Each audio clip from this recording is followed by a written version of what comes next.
Hello there, Seraphim17 once again. This is my Quantum Break hard difficulty walkthrough.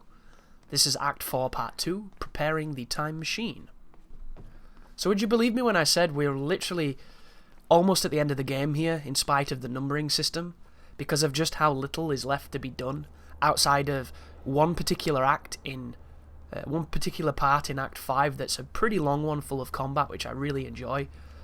We're really close here, guys, to pushing this game to its limits. And this mission is completely devoid of encounters. The next one has a few. This is literally just storytelling and a couple of truth bombs, which I quite enjoyed.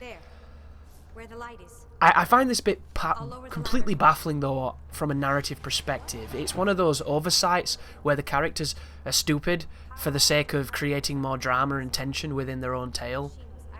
This is funny too. The two oversights we have to mess with here are on massively precarious platforms, so we have to do some interesting Max Payne-esque platforming, which is always fun to do. But we've taken, essentially, this enemy, which is the scientist Sophia, into our midst to help repair a machine we know nothing about. For all we know, she could be setting us up for a giant fall, which is undoubtedly what she would do because she's trying to protect the interest of Monarch. Yet, we give her way too much freedom, dude. Like, I would have had the gun in her mouth while she was doing these tests. She'd been garbling these sentences straight up, you know. You don't let the smart scientist lady next to all the tech. It's very silly, if you ask me. And then the inevitable betrayal is the worst part, because they leave the least experienced member of the team looking after the most important threat to the current situation. It doesn't make sense. Like, why did you not tie her up once you got the machine working? Tie her up, and then you don't have to worry. But instead, they let her be where she is, and she flicks a switch and ends up screwing Beth. And not in a good kind of X-rated way. In a really, really bad 11 years reliving a life you've already seen, kind of going insane way, which is crazy. And that's not mentioning, she went to the end of time, which is the worst place to be, apparently, because everybody who comes back is in a real bad shape. And I can't climb up on this simple piece of platforming. GG. So, it just seems very strange that it would be able to do this. It's that moment in the horror film where they're going up the stairs instead of out the window, and you're just kind of like, what are you fucking doing? Stop putting yourself in a dead end so we can catch you and make this more interesting to watch, you know? I'd love to watch your titties flap as you run out the door the other way instead of going up the stairs and seeing them bounce. But a little bit of platforming inside of the stutter, and you know, you need those tragedies to make everything come forward and seem fresh. I'm really curious to see if there's a way to change how that plays out and perhaps not take Beth, you know, to the end of time.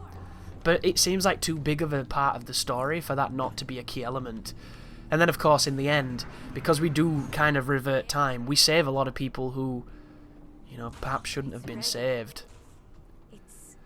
But there is one thing with that, isn't there? There's the notion of the final act is called I'll Come Back For You, which is the line you don't hear Jack say to Beth when he wants to intercept her, when he goes back in time and she's back alive. I do apologise if I've spoiled this shit for you guys, but this is a walkthrough. Please play the game before you come here.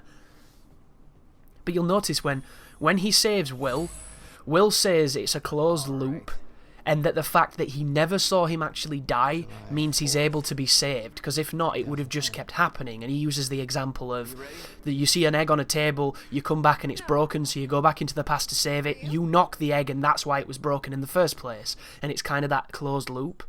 Going to do some upgrading here, guys, so bear with me. But because he didn't see Will die, he was able to save him, because all he saw was the illusion of his death. But later on in the game, we see Beth take a bullet to the face. We see the bullet in her head. She's dead as fuck. There's no illusion there. So, feasibly, isn't that not a history that's going to replay itself out regardless of what you do, Final Destination style? It's just going to keep repeating until it gets it right. I don't know.